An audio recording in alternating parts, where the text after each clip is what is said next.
بسم اللہ الرحمن الرحیم نحمده ونصلی علی رسولہ الکریم اما بعد۔ سیرت النبی صلی اللہ علیہ وسلم کے مدنی دور کا درس نمبر 116 ایک یہودی گستاخ رسول ابو رافع کو قتل کرنے سے متعلق ہے۔ یہ ایک بڑا مالدار یہودی تاجر تھا۔ ابو رافع اس کی کنیت تھی۔ نام اس کا عبداللہ بن ابی الحقیق تھا اور سلام بن ابی الحقیق بھی اسے کہتے تھے۔ یہ خیبر کے قریب رہتا تھا اور یہ رسول اللہ صلی اللہ علیہ وسلم کا سخت دشمن تھا، گستاخ رسول تھا اور طرح طرح سے آپ علیہ الصلوۃ والسلام کو ایذا اور تکلیف پہنچاتا تھا۔ یہودیوں کے سردار کعب بن اشرف کا یہ مددگار تھا۔ اس نے قبیلہ غطفان اور ان کے ارد گرد مشرک قبائل کے لیے رسول اللہ صلی اللہ علیہ وسلم کے خلاف جنگ کرنے پر بہت بڑی رقم کا اعلان کیا تھا۔ غزوہ احزاب میں مسلمانوں کے خلاف قریش مکہ کو جمع کرنے والا بھی یہی تھا اور یہی وہ دشمن رسول تھا جو مسلمانوں کی عداوت میں ہمیشہ اپنا مال خرچ کرتا رہتا تھا۔ اللہ کا نظام کے مدینہ منورہ میں انصار کے دو قبیلے اوس اور خزرج ہمیشہ آپ علیہ الصلوۃ والسلام کی خیرخواہی میں ایک دوسرے سے سبقت لے جانے کی کوشش کرتے رہتے تھے، یعنی نیکی کے کاموں میں ایک دوسرے سے آگے بڑھتے تھے، جس طرح آج ہم دنیاوی دوڑ میں ایک دوسرے سے آگے بڑھنے کی کوشش کرتے ہیں۔ اللہ تعالی ہم میں بھی نیکی کا جذبہ پیدا فرمائے اور نیک کاموں میں ایک دوسرے سے آگے بڑھنے والا اللہ ہمیں بنائے۔ چنانچہ قبیلہ اوس کے انصار نے جنگ احد سے پہلے اسلام کے دشمن کعب بن اشرف کو قتل کر دیا تھا، کیونکہ وہ رسول اللہ صلی اللہ علیہ وسلم کو ایذا پہنچاتا تھا اور لوگوں کو آپ علیہ الصلوۃ والسلام کے خلاف بھڑکاتا تھا۔ چنانچہ قبیلہ اوس والوں نے یہ کارنامہ انجام دیا اور اس دشمن اسلام اور گستاخ رسول کو کفر کردار تک پہنچایا۔ چنانچہ اس کے بعد بنو خزرج اب موقع کے تلاش میں تھے۔ انہوں نے کہا، اللہ کی قسم، اوس رسول اللہ صلی اللہ علیہ وسلم کے نزدیک اور اسلام میں ہم سے کبھی آگے نہیں بڑھ سکتے۔ انہوں نے ٹو لگائی کہ وہ کون بدبخت ہو سکتا ہے جو کعب بن اشرف کی طرح اسلام کا دشمن ہے۔ لوگوں نے خبر دی کہ خیبر میں رہنے والا ابو رافع نامی ایک گستاخ رسول ہے جو مسلمانوں کا بھی دشمن ہے اور رسول اللہ صلی اللہ علیہ وسلم کو طرح طرح کی تکلیفیں پہنچاتا ہے اور اپنا مال اسلام اور مسلمانوں کے خلاف خرچ کرتا ہے۔ اس کے قتل پر بنو خزرج کا اتفاق ہوا اور وہ کہنے لگے کہ اس گستاخ رسول کو، اس دشمن اسلام کو ہم کفر کردار تک پہنچائیں گے۔ چنانچہ خزرج کے لوگ آپ علیہ الصلوۃ والسلام کی خدمت میں آئے اور ابو رافع اس گستاخ کو قتل کرنے کی اجازت مانگی۔ آپ علیہ الصلوۃ والسلام نے انہیں اجازت دے دی اور ساتھ میں تاکید فرمائی کہ عورتوں اور بچوں کو کچھ نہ کہنا۔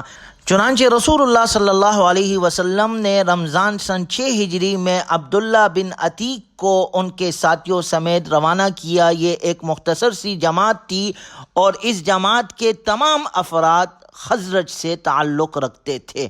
وہ یہ چاہتے تھے کہ اوس کی طرح ہم بھی کوئی کارنامہ انجام دے۔ چنانچہ یہ مختصر سی جماعت ابو رافع کو قتل کرنے کے ارادے سے نکلی اور اس دستے پر امیر حضرت عبداللہ بن عتیق رضی اللہ عنہ کو مقرر کیا گیا۔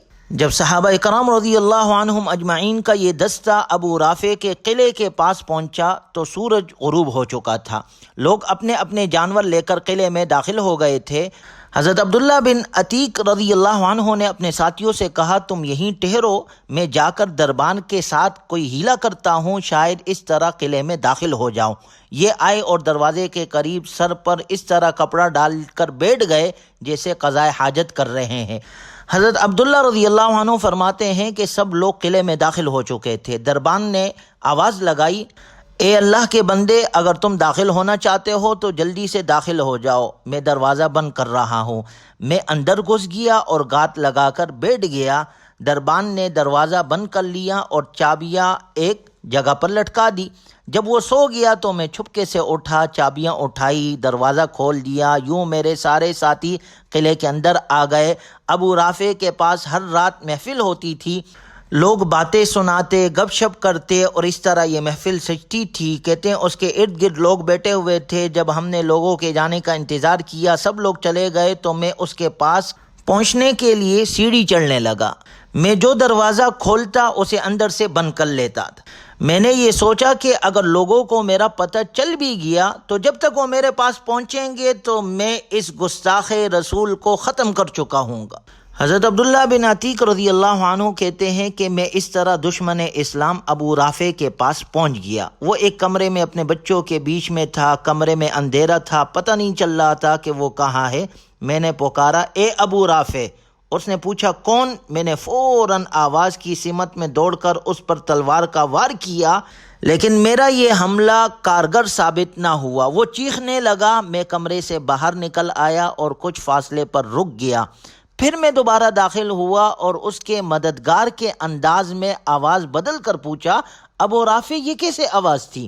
اس نے کہا، تیری ماں ہلاک ہو، ابھی کسی نے مجھ پر تلوار کا وار کیا۔ یہ سنتے ہی میں نے اس پر ایک اور ضرب لگائی۔ اب یہ ضرب اسے لگی، زخمی ہو گیا مگر وہ مرا نہیں۔ آخر میں نے تلوار اس کی پیٹھ پر رکھ کر دبا دی، پھر اپنے بدن کا سارا بوجھ اس پر ڈال دیا حتیٰ کہ اس کی ہڈیاں ٹوٹنے کی آواز سنائی دی۔ اب اس کا کام تمام ہو چکا تھا۔ حضرت عبداللہ ابن عتیق رضی اللہ عنہ فرماتے ہیں کہ ابو رافع کو قتل کرنے کے بعد اب میں نے واپسی کی راہ لی تاکہ اپنے ساتھیوں کو خوشخبری سنا دوں اور دشمن کے بیدار ہونے سے پہلے ہم کسی محفوظ ٹھکانے پر پہنچ جائے۔ چنانچہ میں واپس ہوا، ایک ایک دروازہ کھولتا گیا، یہاں تک کہ میں آخری سیڑھی تک پہنچ گیا۔ چاندنی رات تھی۔ میں نے پاؤں رکھا اور سمجھا کہ زمین آ گئی ہے۔ میں گر پڑا اور میری پنڈلی ٹوٹ گئی۔ میں نے فوراً اپنی پگڑی کھولی اور اپنی پنڈلی اسی سے باندھ لی، پھر دروازے پر جا بیٹھا اور تہیہ کر لیا کہ میں یہاں سے اس وقت تک نہیں جاؤں گا جب تک مجھے ابو رافع کی موت کا یقین نہ ہو جائے۔ کہتے ہیں صبح کے وقت مرغ نے آذان دی، اس وقت موت کی خبر دینے والا قلعے کی دیوار پر چڑھا اور اعلان کرنے لگا، میں اہل حجاز کے تاجر ابو رافع کی موت کی خبر دیتا ہوں۔ یہ سنتے ہی میں اپنے ساتھیوں کی طرف بھاگ نکلا اور ان سے کہا، جلدی بھاگو، اللہ تعالیٰ نے ابو رافع کو قتل کر دیا ہے۔ چنانچہ اس گستاخ رسول ابو رافع کو قتل کرنے کے لیے جانے والے بنو خزرج کے صحابہ کرام رضی اللہ عنہم اجمعین اپنے مشن کی تکمیل پر بہت خوش تھے۔ وہ خوشی مدینہ منورہ واپس آئے، رسول اللہ صلی اللہ علیہ وسلم کو اپنی کامیابی کی خبر دی اور عبداللہ ابن عتیق رضی اللہ عنہ کے زخمی ہونے کا واقعہ بتایا تو آپ علیہ الصلاۃ والسلام نے حضرت عبداللہ رضی اللہ عنہ سے کہا، ابسط رجلک، اپنی ٹانگ پہلاؤ۔ حضرت عبداللہ ابن عتیق رضی اللہ عنہ فرماتے ہیں، میں نے ٹانگ پہلائی تو آپ علیہ الصلاۃ والسلام نے اس پر اپنا دست مبارک پہرا۔ مجھے ایسا معلوم ہوا جیسے ٹانگ کو کبھی کوئی تکلیف ہوئی ہی نہ تھی۔ غور کیا جائے تو گویا اس طرح صحابہ کرام رضی اللہ عنہم اجمعین نے اس گستاخ رسول کو کیفر کردار تک پہنچایا۔ حافظ ابن حجر رحمہ اللہ فرماتے ہیں کہ اس سے ہمیں بھی یہ سبق ملتا ہے کہ ایسے شخص کو قتل کرنا درست ہے جو رسول اللہ صلی اللہ علیہ وسلم کے خلاف ہاتھ، مال یا زبان سے تعاون کر رہا ہو۔ جو بھی انسان جس اعتبار سے بھی رسول اللہ صلی اللہ علیہ وسلم کے خلاف تعاون کر رہا ہو، ایسے شخص کو قتل کرنا درست ہے، اور ایسے گستاخ رسول پر اچانک حملہ کرنا بھی جائز ہے جو رسول اللہ صلی اللہ علیہ وسلم کے خلاف ہاتھ، مال یا زبان سے تعاون کر رہا ہو اور گستاخی رسول کر رہا ہو۔ اسی طرح اس واقعے سے ہمیں یہ بھی سبق ملتا ہے کہ دشمنان اسلام چاہے مشرکین ہو یا کفار ہو، جو دشمن اسلام ہے اس سے حالت جنگ میں سختی برتنی چاہیے۔ اسی طرح اس واقعے سے ہمیں تیسرا سبق یہ بھی ملتا ہے کہ اہل حرب کی جاسوسی کرنا اور ان کے غفلت کے اوقات ڈھونڈنا صحیح تدبیر ہے۔ چوتھے نمبر پر اس واقعے سے ہمیں یہ بھی سبق ملتا ہے کہ اگر مسلمان تھوڑی تعداد میں ہونے کے باوجود زیادہ تعداد کے کفار سے پنجہ آزمائی کر سکتے ہیں تو اس کے لیے مقابلے میں ضرور جانا چاہیے۔ پانچویں نمبر پر اس سے ہمیں یہ بھی سبق ملتا ہے، مصالحت کا تقاضا ہو تو بات کو مبہم کرنا بھی صحیح ہے، یعنی پوری بات واضح طور پر نہیں کرنی چاہیے، بلکہ دشمن کے سامنے مبہم بات کرنی چاہیے۔ اللہ تعالی ہمیں بھی اپنے دین کے لیے قبول فرمائے اور اہل حق کا ساتھ دینے کی اللہ ہمیں توفیق عطا فرمائے۔ اسی طرح سن 6 ہجری میں ایک سریہ جسے سیف البحر کہا جاتا ہے وہ بھی سن 6 ہجری میں پیش آیا۔ حضرت جابر رضی اللہ عنہ فرماتے ہیں کہ نبی صلی اللہ علیہ وسلم نے ہمارے 300 سواروں کی جماعت روانہ فرمائی اور ہمارے امیر ابو عبیدہ بن جراح رضی اللہ عنہ تھے۔ قریش کے ایک قافلے کا پتہ لگانا تھا۔ ہم اس مہم کے دوران سخت بھوک سے دوچار ہوئے، یہاں تک کہ پتے جاڑ جاڑ کر کھانا پڑے، اس لیے اس کو سریہ خبط بھی کہتے ہیں، جس کے معنی درخت سے جاڑے ہوئے پتے کے ہیں۔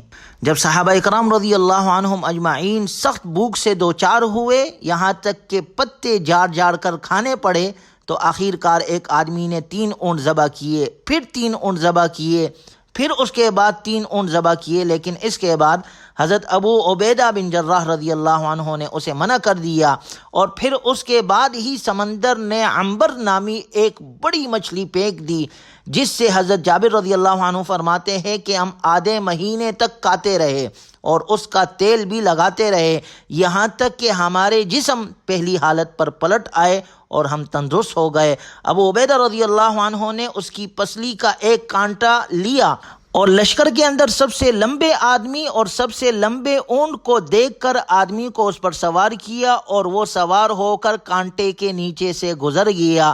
ہم نے اس کے گوشت کے کچھ ٹکڑے توشے کے طور پر رکھ دیے، اور جب ہم مدینہ منورہ آپ علیہ الصلاۃ والسلام کی خدمت میں حاضر ہو کر ہم نے اس کا تذکرہ کیا، آپ علیہ الصلاۃ والسلام نے فرمایا کلوا رزقا اخرجہ اللہ، یہ رزق کھاؤ جو اللہ تعالیٰ نے تمہارے لیے برآمد کیا تھا، اگر تمہارے پاس اس میں سے کچھ ہو تو ہمیں بھی کھلاؤ۔